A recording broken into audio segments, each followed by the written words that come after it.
అయినులా నేనైతే ఓ తానికి వచ్చిన వాళ్ళు ఎవరనుకున్నారంటే చంద్రముఖి ఆమె ఒక ట్రాన్స్జెండర్ అయ్యుండి కూడా నిజంగా ధైర్యవంతురాలిగా మస్తుగా ముందుకెళ్తుంది.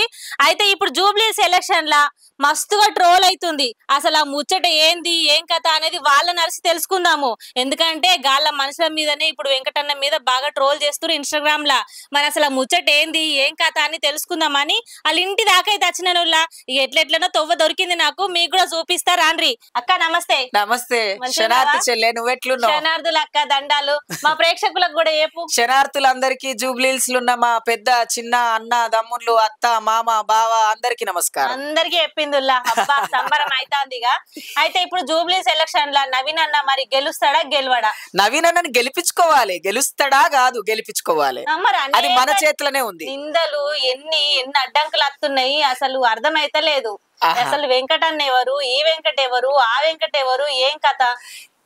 ఏమంటారంటే పచ్చకామర్లు ఉన్నోడికి లోకమంతా పచ్చగా కనబడుతుందని బీఆర్ఎస్ వాళ్ళు అందరికి పాపిస్టోళ్ళ లెక్కనే కనిపిస్తున్నాం. వాళ్ళ కన్ను పచ్చగా పెట్టుకొని అదే అంటారు చూడు, బొట్టు పెట్టుకున్నదల్లా నా పెళ్ళామేరా అంటే పక్కింటి దాన్ని కూడా నువ్వు బొట్టు పెట్టుకున్నావు నా పెళ్ళామే అన్నట్టు. మరి అట్లనే బీఆర్ఎస్ వాళ్ళే చేసిర్రు. వాళ్ళే మరి ఇంకెవరు శత్రువులు ఎవరున్నారు నవీన్ అన్నకు? నవీన్ అన్నకు శత్రువులు ఎవరున్నారు? ఇక్కడ జరిగింది ఏంది అంటే 2016 నుంచి కుర్మ వెంకట్ అనే ఒక వ్యక్తి జూబ్లీహిల్స్ లో వలస వచ్చి అనంతపురం నుంచి వచ్చినోడాడు. ఆడిక్కడికి వచ్చి కొంతమంది కొజ్జోళ్ళని చంపిండు, కొంతమంది సాఫ్ట్వేర్ ఎంప్లాయీలను కొట్టి పైసలు గుంజుకున్నాడు. ఆ టైంలో నేను బతికే ఉన్నా, నేను జావకుండా జూబ్లీహిల్స్ మన బంజారాహిల్స్ పోలీస్ స్టేషన్ దగ్గర ధర్నా చేసి వాడిని అరెస్ట్ చేయించినప్పుడు ఇదే శ్రీశైలం నాయనకి మేము ఫోన్ చేసి నాయన మరి వాడు మమ్మల్ని ఇబ్బంది పెడుతుండంటే ఆయననే కాపలా వచ్చి బిడ్డ మా వాళ్ళు నిలబడతారు, మీకేమన్నా వాడు ఏమన్నా ఇబ్బంది పెడితే మాకు ఫోన్ చేయండి అని చెప్పిండు. అప్పుడు ఇంకా స్మార్ట్ ఫోన్లు లేవు, కెమెరాలు లేవు, ఏమీ లేని కాలంలోనే అన్న వాళ్ళు కట్టలు పట్టుకొని గడ్డ మీద మనుషులను పెట్టిండు. ఇంద్రానగర్ గడ్డ మీద గుర్తు పెట్టుకోండి, ఇంద్రానగర్ గడ్డ మీద కొజ్జోళ్ళకి గుంతలు ఉంటారని ప్రపంచం అంతేరు ఆ కాలంలో. ఇప్పుడు మేమందరం డిస్ట్రిబ్యూట్ అయ్యి అటు ఇటు తిరిగి వేరే ఇళ్లలో ఉంటున్నాం. ఆడికొచ్చి వాడు లొల్లి చేస్తే వాడిని పట్టుకుంటాము, మేము పోలీసులకు పట్టిస్తామని చెప్పి మాకు సపోర్ట్ చేసిన వెంకటన్న ఫోటో పెట్టి ఎంత సిగ్గులేని పని చేసినవరా? సొంత చెల్లె దగ్గర వండుకున్నంత తప్పురా మందిని అట్లా బ్లేమ్ చేస్తే. కొంచెమన్నా తెలుగు నాదరా నీకు? ఎవడివరా నువ్వు? ఎవడ్డా డబ్బులు ఇచ్చిండు? అన్నం తింటున్నావా నువ్వు? కడుపుకి ఇంకేమన్నా పెంట తింటున్నావురా? ఎట్లా పుట్టినావురా నువ్వు? అసలు నువ్వు కొజ్జోలను తీసుకొని వచ్చి జూబ్లీహిల్స్ ఎలక్షన్స్ జరుగుతుంటే మమ్మల్ని వాడుకుంటారా? మేము అడుక్కని తిని బతికొట్టేవాళ్ళము. పొద్దున్న లేస్తే మేము రూపాయి కొట్టుకొట్టాడుకొని తిరిగే మమ్మల్ని అడ్డం పెట్టుకొని అంత మర్యాదస్తుల్ని కించపరిస్తే మేము ఊరుకుంటాం అనుకున్నారా మీరు? మీకు తెలుసారా శ్రీశైలం అన్న ఎట్లుండేనో 12-20 ఏళ్ల క్రితము? మేము పుట్టినప్పటి నుంచి ఆయన చూస్తున్నాము. మేము ఇలా చీరలు కట్టుకొని సింగారించుకొని ఇంటికి పోతే మా లక్ష్మీదేవిలు వచ్చిండ్రని చెప్పి మాకు ఒక ముద్ద అన్నం పెట్టి మా చేతికి పట్టు చీర ఇచ్చి బిడ్డ మీ ఆశీర్వాదం ఉండాలి తల్లి, మీరు 10 కాలాల పాటు చల్లగా ఉండాలని చెప్పే మనుషుల మీద మీరు ఇలాంటి ట్రోల్ చేస్తారా? మీ పిల్లల మీద చెయ్యండి రా, మీ అక్క చెల్లెల మీద చెయ్యండి రా, నీ మీద చేసుకోరా. నీకు మొగతనం లేదని బీఆర్ఎస్ సోడా, నువ్వు మొగనివి కాదని నీ మీద నువ్వు చేసుకోరా. కానీ నీకు చీర కట్టించి నేను అదే ఇన్స్టాగ్రామ్ లో ఫోటో పెడతారా? మీరు పెద్ద శ్రీశైలం అన్నని ఇక్కడ నుంచి బాయ్కాట్ చేస్తారా జూబ్లీహిల్స్ కాన్స్టిట్యున్సీలో ఉండకుండా? అసలు తెలంగాణల ఈ బీఆర్ఎస్ పార్టీలో ఉన్నటువంటి నలుగురిని ముందు పంపిస్తే తెలంగాణ బాగుపడుతుంది. ముందు కేసీఆర్ ని బయటికి పంపియండి, తెలంగాణలో కనబడకుండా చేయండి. శాఖ లైలమ్మ ఏడబోయింది, అంబేద్కర్ గారు ఏడబోయిర్రు, మహాత్మా గాంధీ ఏడబోయిన్రు, ఈడేడు నుంచి ఊడిపడ్డాడు. ఇదే తెలుగుదేశం పాలన ఉన్నప్పుడు హైటెక్ సిటీ కట్టిండు, నువ్వేం కట్టినావు నాయన? నీళ్ళ ప్రాబ్లం అంటే నీ ఇంట్లో ట్యాప్ వదిలి పెడితే ఏం మా దగ్గరికి రాలే? మా ట్యాక్స్ డబ్బులు తీసుకొని మా పొలాలన్నీ అమ్ముకొని యాదగిరిగుట్ట పచ్చగా ఉండేది, బండ రోడ్లను చేసినావు. దాన్ని తీసుకుపోయి నువ్వు కోకాపేటని ఏం చేసినావు? పొలాలు వండేటివి. రేపటి రోజు అన్నం తినమంటావా? లేకపోతే తెలంగాణ అంటే కడుపు నిండుతాదరా నాయన? వయసు రాగానే సరిపోదు, ముక్కు మీద మాంసం పెరగగానే సరిపోదు, బుద్ధి ఉండాలి. ఈ జూబ్లీహిల్స్ లో పుట్టి పెరిగిన ప్రతి ఆడబిడ్డకి తెలుసు నవీన్ అన్న అంటే ఏందో. మీలాగా అనుకున్నారా? కిరాయి కొంపలలో వండుకుంటా పార్టీ పేరు చెప్పి పార్టీల పైకొచ్చి పార్టీల బిల్డింగులు కట్టుకున్నోళ్ళరా మీరు? ఏం మాటలు మాట్లాడతారు మీరు?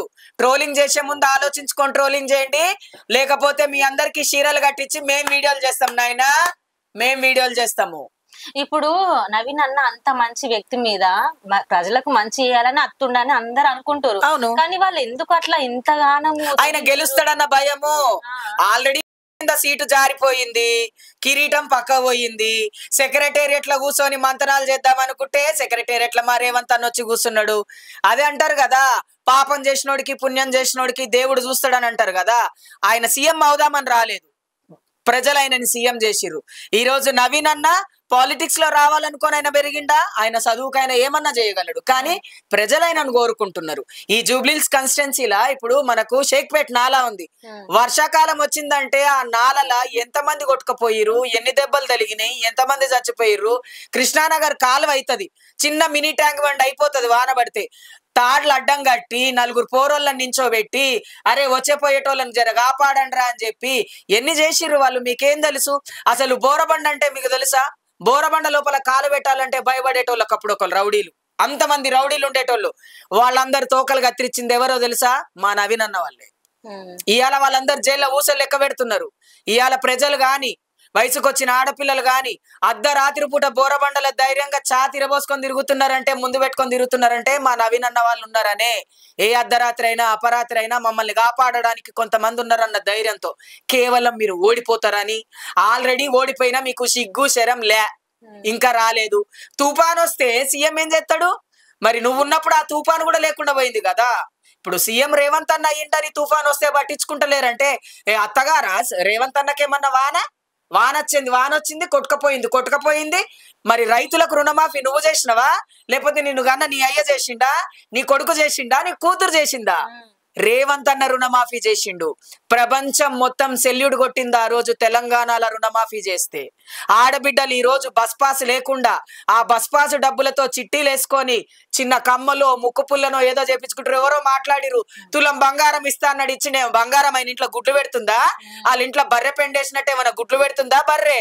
బంగారం ఇచ్చుడు అంటే మీ ఖర్చులు తగ్గిస్తే ఆ ఖర్చుల పైసలతోటి మీరు ఏ చిట్టిలో వేసుకొని మీరు దాచిపెట్టుకొని ఒక సంవత్సరానికి ఒక ఆడ ఎంప్లాయీ 22,500 రూపాయల పాస్ తీసుకోవాల్సి వస్తుంది ఉద్యోగం చేయాలంటే. పావులెత్తు బంగారం కొనుక్కుంటదేమో ఆ పైసలు దాపెట్టుకొని. అట్లా ఆలోచించాలి తప్ప బంగారం ఇస్తా అన్నది ఇయ్యలేదు, ఉద్యోగాలు ఇస్తా అన్నది ఇయ్యలేదు, మాకు ఇవి ఇస్తా అన్నది ఇయ్యలేదు. కరెంటు ఫ్రీ బాగానే తీసుకుంటున్నారు, గ్యాస్ సిలిండర్ బాగానే ఉంది, బస్సులో తిరిగేట ఆడోళ్ళు బాగానే ఉన్నారు, ఫ్లైట్లో తిరిగేటోళ్లకు మీకెందుకయ్యా ప్రజల గోల? సెక్రటేరియట్ కట్టించిన సెక్రటేరియట్ కొన్ని కోట్లు మింగిర్రు, కుంభకోణం చేసి కోట్లు మింగి బిడ్డ ఆస్తి అరిగే వరకల్లా కనీసం బిడ్డకు బెనిఫిషరీ కింద అసలు ఏం తప్పు చేసిందో అడగకుండా బిడ్డని గెంటేసినావు. సొంత కూతుర్ని పార్టీ కోసం నువ్వు ఇంట్లోకించి గెంటేసినోడివి. మమ్మల్ని బిడ్డలుగా నువ్వేం చూస్తావయ్యా? మేమేమన్నా నీకు పుట్టిన పిల్లనే నీకు చూసుకో శాత కాలేదు. రేపు మా అమ్మల్ని ప్రజలు నా బిడ్డలు నా పిల్లలు అంటున్నావు కదా, మరి అంత అనేటోడివి ఫామ్ హౌస్ లో వండుకోకుండా పని ఎందుకు చేస్తలేవు? మరి నువ్వు పని ఎందుకు చేస్తలేవు అని అడుగుతున్నా నేను. బీఆర్ఎస్ పార్టీ వాళ్ళందరిని అడుగుతున్నా. మాట్లాడితే హైదరాబాద్ లో మేము అంత చేసినాం ఏం చేయలే. మీరు హైదరాబాద్ లో రియల్ ఎస్టేట్ బిజినెస్ చేసి హైదరాబాద్ చుట్టుపక్కల ఉన్న జాగాలన్నీ అమ్ముకొని తిని తాగి కూర్చొని ఫామ్ హౌస్ లలో కొట్లాడుకుంటారు. 10 ఏళ్ళు ఇగో 2 మంచి పనులు చేసిర్రు. ఒకటి, రైతులకు నీళ్లు తెచ్చిర్రు. వాళ్ళ సొంత పైసలు పెట్టుకొని ఏం చేయలేదు కదా, మా ట్యాక్స్ డబ్బులే. మేము లిప్స్టిక్ కొనుక్కున్నా కూడా ట్యాక్స్ కడుతున్నాము. నువ్వు పట్టు చీర కొనుక్కుంటే ట్యాక్స్ కడుతున్నావు, బియ్యం కొనుక్కుంటే ట్యాక్స్ కడుతున్నాము, జిఎస్టీ కడుతున్నాము. ఏమన్నా నీ అయ్య సొమ్మా, నీ అబ్బ సొమ్మా, లేకపోతే 100 ఎకరాలు నువ్వు అమ్మేమన్నా తెచ్చినవా? టీఆర్ఎస్ పార్టీ పెట్టి నువ్వు టీఆర్ఎస్ పార్టీ గెలవడానికే రూపాయి బిచ్చం అడుక్కున్నావు, 1 రూపీ క్యాంపెయినింగ్ చేసి. ఆయాల విజయశాంతి కడుపు కొట్టిన నువ్వు తల్లి తెలంగాణ పార్టీ పెట్టుకున్నా ఆమెను. ఆ రోజు ఆమెను మోసం చేసి నీ బిడ్డను కూర్చోబెట్టుకున్నావు.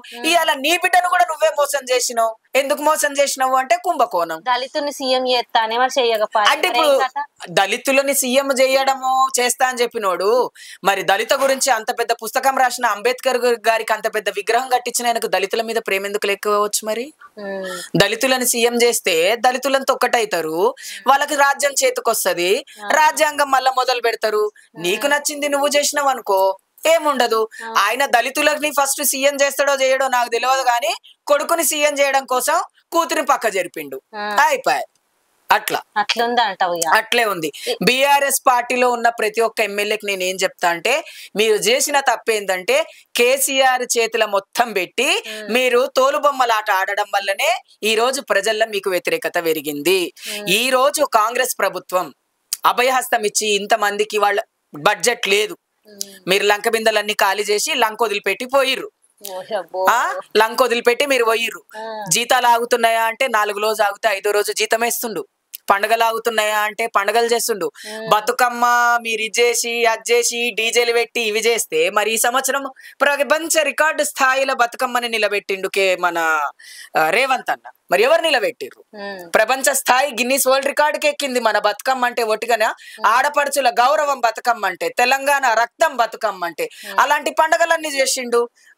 నువ్వు ఇప్పుడు కేసీఆర్ లేకపోతే బోనాలు చేసుకుంటలేమా, బతుకమ్మ చేసుకుంటలేమా, దసరా చేసుకుంటలేమా, దీపావళి చేసుకుంటలేమా? మాకు మంచి నాయకుడు కావాలి. ఆ నాయకుడు మా రేవంత్ అన్ననే. మా రేవంత్ అన్న పైసలకు సీట్ అమ్మకుండా ఇదే 2019లా మన మల్కాజ్గిరి కాన్స్టిట్యున్సీలా 100 కోట్లు ఇచ్చి నువ్వు సీట్ అమ్మినావు. కేసీఆర్ గారు నువ్వు సీట్ అమ్మినావు, కానీ ₹1 ఖర్చు పెట్టకుండా మినిస్టర్ అయిండు మా అన్న. ఆ రోజు మా అన్న చుట్టూ ప్రజలు ఉన్నారు, ఆయన గెలుస్తాడా అని అన్నారు. ఆ రోజు మేము ఆ అన్నకే క్యాంపెయినింగ్ చేసినాము. ఈ రోజు మేము కాంగ్రెస్ కి రుణపడి ఉంటాము. 1946లో కాంగ్రెస్ పార్టీ పుట్టినప్పుడు నువ్వు ఏడున్నావు? తెలంగాణ మాకు కావాలని మేము అనుకున్నాం, కాదని అనట్లేదు. తెలంగాణ కావాలి అంటే ఏంది? మేమిక్కడ బాగుపడాలనుకున్నాం తప్ప మీ ఫ్యామిలీ బాగుపడాలనుకున్నటువంటి వాళ్ళమైతే మేము కాదు. కాబట్టి మేము బాధపడ్డాము, మేము కష్టపడ్డాము. ఈ రోజు మా హిజ్రా సముదాయంలో 40 మంది ఉద్యోగాలు చేస్తున్నారు, సెక్యూరిటీ గార్డ్ గా, హోమ్ గార్డ్స్ గా, పోలీస్ డిపార్ట్మెంట్ లో. అంటే క్రెడిట్ మొత్తం మా కాంగ్రెస్ ప్రభుత్వానికే, ముఖ్యంగా రేవంత్ అన్న గారికే. కాబట్టి జూబ్లీస్ నియోజకవర్గంలో ఎంత మంది ఉంటారు? మా సెంటోళ్ళు దగ్గర 200 మంది ఉన్నారు. 200 మంది పైనే ఉన్నాం మేము. ఇప్పుడు కొంతమంది ఇక్కడ నుంచి ఇల్లులు కట్టుకొని అక్కడ ఇక్కడ షిఫ్ట్ అయిన వాళ్ళు ఉన్నారు. ఫస్ట్ మొదలు పెట్టిన వాళ్ళు మొత్తం 600 మంది. ఎందుకు రారు? ఇగో నేను ఒక మాట చెప్పాలనా, మహాభారతాన్ని అర్జునుడు శిఖండిని పెట్టుకొని గెలిచింది ఎట్లనో మేము అన్నకు అడ్డం నిలబడతాం. మా అన్న మీదకి ఎవరన్నా వస్తే మేము నిజంగా శిఖండిలము, మేము డూప్లికేట్లం కాదు, మేము పైసల కమ్ముడు పోయేటోళ్ళం కాదు, తల్లిదండ్రుల ప్రేమ కమ్ముడు పోయేటోళ్ళము. మాకు ఒక తండ్రి సొంటోళ్ళు, మాకు ఒక అన్న సొంటోడు మా పక్కన మాతో రాఖీ కట్టించుకొని రక్త సంబంధం లేకుండా కూడా మా కోసం ఎప్పుడు ఎట్లా మాట్లాడాలో మాట్లాడినటువంటి ఒక వ్యక్తి ఈ జూబ్లీకెన్స్ కాన్స్టిట్యున్సీలో ఎవరన్నా ఉన్నారు అంటే మా నవీన్ అన్న. ఇప్పుడు బైండ్ ఓవర్ చేసే బాపుని, మరి ఎట్లా ఏం కథ అంటారు? అన్నని బైండ్ ఓవర్ చేస్తే అన్న బిడ్డలు లేరా, అన్న కొడుకులు లేరా, అన్న చుట్టాలు లేరా? జూబ్లీ హిల్స్ అంటేనే ఒక ఫ్యామిలీ. ఈ కాన్స్టిట్యున్సీ అనేది ఒక ఫ్యామిలీ లాగా పెరిగింది. ఇక్కడ గుడిసెలు ఉన్నప్పటి నుంచి, మేడలైనప్పటి నుంచి, మిద్దలైనప్పటి నుంచి అందరూ ఆటో వాళ్ళ దగ్గర నుంచి, పండ్లు అమ్ముకునే వాళ్ళ దగ్గర నుంచి, కార్పొరేట్ కంపెనీల ఉద్యోగాలు చేసే వాళ్ళందరూ ఇక్కడనే ఉన్నారు. ఏదో ఈ మధ్య మాదాపూర్ డెవలప్ అయింది, కొండాపూర్ డెవలప్ అయింది అంటారు కానీ ఒకప్పుడు ఈ జూబ్లీహిల్స్ అంటేనే బంగారు గడ్డ. ఆ కాలం నుంచి ఉన్నారు. ఫిలిం ఇండస్ట్రీలో ఎంతో మంది జూనియర్ ఆర్టిస్టులకు ఎంతో అన్యాయాలు జరిగినాయి. అవన్నీ బాపే చూసిండు. మరి రాయల్టీ దినం బాపు నిలబడ్డప్పుడు ఎవరున్నారు? మీడియా ఉందా? అలా సొంత ఛానళ్లు పెట్టుకొని ఎవరికి వాళ్ళు ఈ పార్టీ తక్కువ అని వేరే పార్టీ వాళ్ళ మీద పడడం కాదు. నవీన్ అన్నకు ఒక ఛానల్ అనేదే లేదు, ఆయనకు అవసరమే లేదు. ఆ వ్యక్తికి మాట చాలు, ఆయన చేసిన న్యాయం చాలు, ఆయన చేసిన పోరాటమే చాలు ఆయనను గెలిపిస్తుంది. నేను మళ్ళీ చెప్తున్నా కదా, బాక్స్ ఆఫీస్ బాహుబలి విజయం అన్నది తగ్గేదే లేదు. ఏ రకంగా తగ్గాడన్నా మేము ఇంటింటికి మేము క్యాంపెయినింగ్ చేయాలన్న అవసరం మాకు లేదు. మా ఊళ్ళకి మేము చెప్పుకుంటాం, మా గల్లీలో చెప్పుకుంటాం, మా బస్సులో చెప్పుకుంటాం. మాకు రూపాయి ఇచ్చే దాతకు కూడా దుకాణంలో పోయి చెప్తాం, నవీన్ అన్న కోటేస్తేనే మీకు మంచి జరుగుతుందని మేము చెప్తాం. ఇంతకు ముందు 10 రూపాయలు తీసుకొని నువ్వు సల్లగుండా అయ్యా అని దీవించిన మేము 10 రూపాయలు తీసుకొని నవీన్ అన్న కోటేయాలి, నువ్వు ఈసారి నవీన్ అన్నని గెలిపియాలని చెప్తాం. మా బాధ్యతగా మేము ఖచ్చితంగా. లైక్ చేయండి, షేర్ చేయండి, సబ్స్క్రైబ్ చేయండి.